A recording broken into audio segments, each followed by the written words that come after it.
Bom, gente, vamos iniciar aqui mais um vídeo sobre o tema dilemas éticos contemporâneos. No entanto, antes de entrarmos no tema proposto, penso ser necessário falarmos sobre os vários temas que provocaram a origem daquela que denominamos ética prática ou aplicada. E depois disso, então, entraremos nos dilemas propriamente ditos. Então, primeiramente, eu gostaria de iniciar aqui este vídeo colocando para vocês a seguinte questão: onde e quando a ética pode ser aplicada com resultados práticos? Será isso possível? Bem, a respeito do assunto, Peter Singh sugere o seguinte: um juízo ético que não é bom na prática deve ressentir-se também de um efeito teórico, pois a questão fundamental dos juízos éticos é orientar a prática. E o que quer dizer Peter Singer com isso?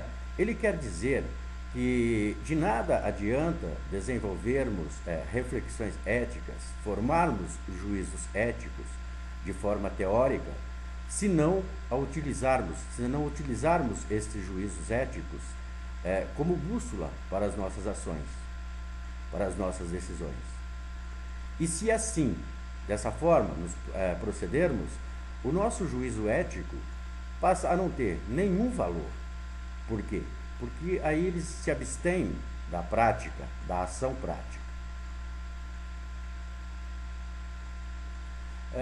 Agora a gente vai tentar analisar um pouco a respeito do que seja a expressão ética aplicada ou ética prática e a forma de surgimento deste termo ou dessa nova linha de pensamento dentro do campo da filosofia. Essa expressão, a expressão ética aplicada, ela surge nos Estados Unidos nos anos 60, por volta dos anos 60, com o objetivo de designar os novos rumos de investigação ética nas sociedades. Ainda analisando alguns trechos de Peter Singer, porque colocamos aqui logo no início esses escritos de Peter Singer, porque ele alia-se à ética prática e tornou-se uma referência nos estudos em relação ao desenvolvimento da ética prática. Então ele escreve o seguinte: acreditar que a ética não pode ser aplicada no mundo real é imaginar que ela seja apenas um sistema de normas e regras simples, tais como não mentir, não matar, não roubar. E ele diz: normas simples podem entrar em conflito, e mesmo que isso não aconteça, seguir uma norma pode terminar em desastre. Então o que ele afirma aqui? Ele afirma que para algumas pessoas a ética pode ser vista como uma série de proibições ligadas ao sexo e outras práticas, enquanto que para outros também ela pode ser confundida como algo bonito na teoria, mas que não funciona na prática. Segundo o Peter Singer, isso acontece por quê? Porque as pessoas acreditam que a ética não passa de um conjunto de normas e regras simples de breve, como não matar, não mentir, e assim por diante. Mas, enquanto isso, na vida real, as coisas acontecem de formas inusitadas e muitas vezes complexas. Daí, então, que surge uma concepção consequencialista da ética, em que uma ação só será ética ou não será ética, dependendo das consequências que ela acarretar ao ato do sujeito. E agora falemos um pouquinho sobre a denominação. A denominação ética prática, ela refere-se diretamente à análise ética das situações precisas e privilegia, assim, a sua aplicação na prática. E nesse contexto, a importância é dada então ao contexto geral das situações, a análise das consequências de cada ação, ou seja, a tomada de decisões. A ética prática, ela se dedica então a analisar eticamente questões concretas e cotidianas, né, e prescrever condutas segundo as teorias éticas específicas. Então, dentro deste processo, né, ela torna-se mais descritiva, mais normativa que reflexiva. E por isso, por assim se inserir nesse processo, ela passa então a exercer mais força nos setores sociais e profissionais. Dentro dos campos da ética, né, ela surge, ela tem um surgimento, ela tem origem, né, em algumas preocupações que são despertadas na sociedade, né, que são exigidas a partir daí fazer uma reflexão mais efetiva a respeito de tais ações. Então, os três campos da ética aplicada, né, têm sua origem nas principais preocupações das sociedades industriais e sociais da época, né? E quais são essas preocupações? Em primeiro lugar, né, as preocupações com os progressos da medicina, né? É o caso do surgimento, então, da bioética. Em segundo lugar, a preocupação com as relações socioeconômicas, e daí, então, surgir a necessidade de se criar uma ética dos negócios, né? E, em terceiro lugar, a preocupação com as expectativas e ações voltadas para o equilíbrio natural, dando, então, aí início à ética do meio ambiente. Agora, então, já que estamos falando dessas preocupações, vamos tentar fazer aqui uma análise particular de cada uma dessas preocupações que provocaram e que deram origem à bioética e à ética prática. Vamos começar especificamente agora, falando, né, a respeito da bioética.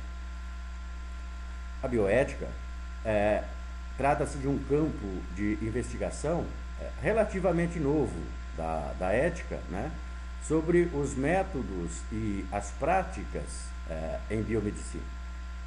E o interesse da bioética volta-se para o conjunto dos problemas causados, possíveis problemas que podem ser causados pela biomedicina.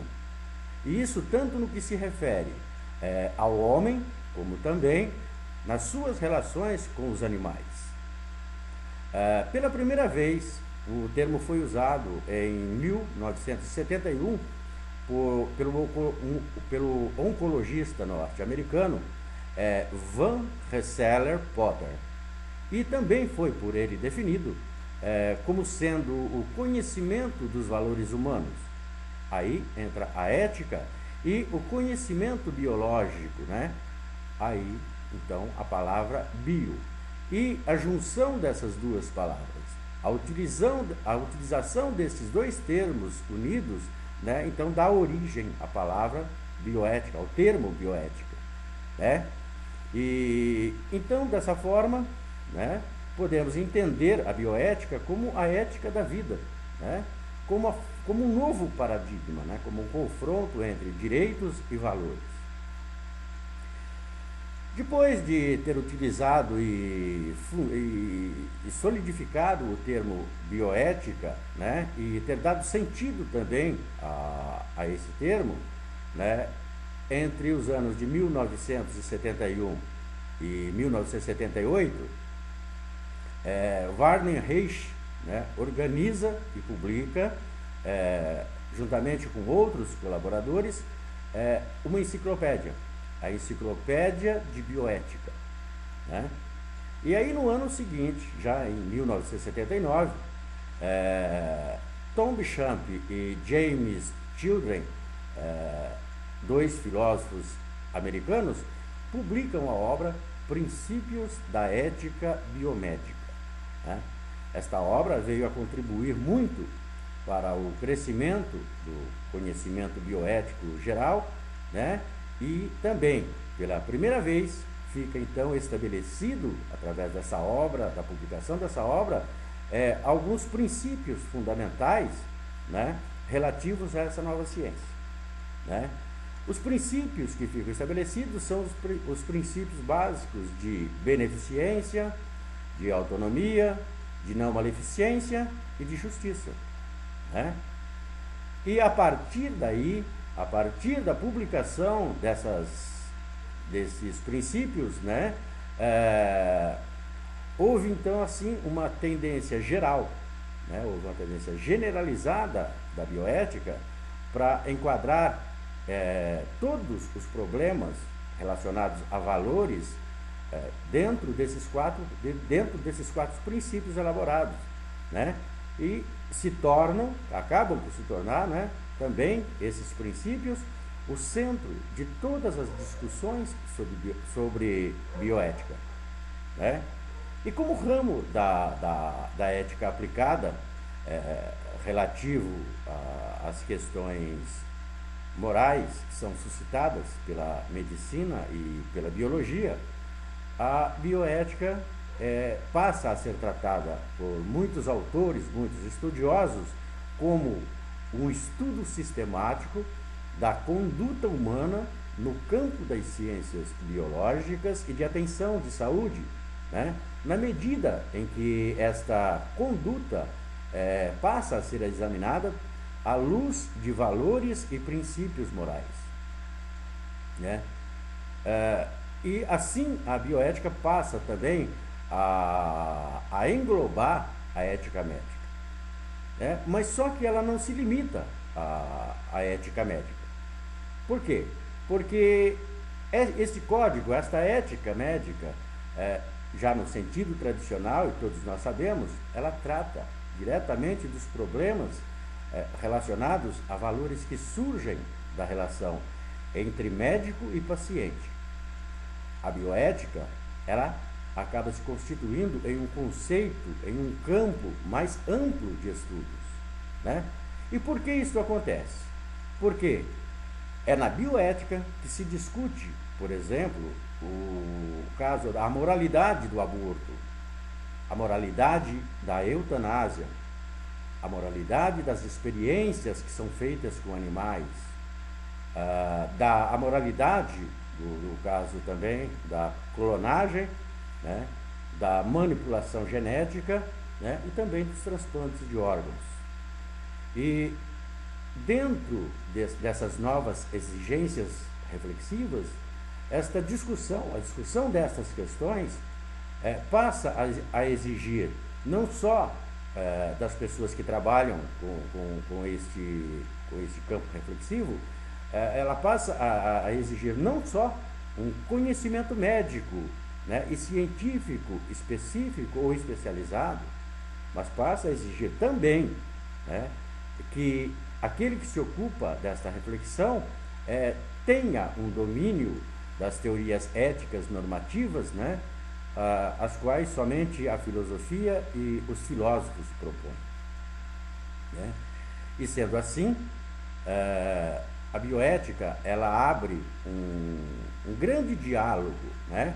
A bioética dialoga com a ética e com a medicina, possibilitando assim então a criação de um espaço público aberto e democrático, né, onde estas instituições envolvidas no processo podem então expressar, né, e discutir o objetivo de suas convicções e de seus valores. Né, e geralmente esses objetivos são colocados em discussão, né, pelo progresso da medicina. Muito bem,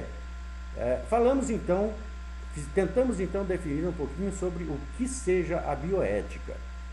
No próximo vídeo que postaremos aqui, na nossa próxima videoaula, estaremos falando, né, sobre um outro assunto também que é muito importante nesse contexto, no contexto das reflexões da ética prática. Trata-se da ética dos negócios. Eu espero todos vocês aqui e agradeço vocês pela paciência e espero que tenham aproveitado bastante esse trabalho que agora, acabamos de realizar. Espero por vocês. Um abraço a todos e até lá!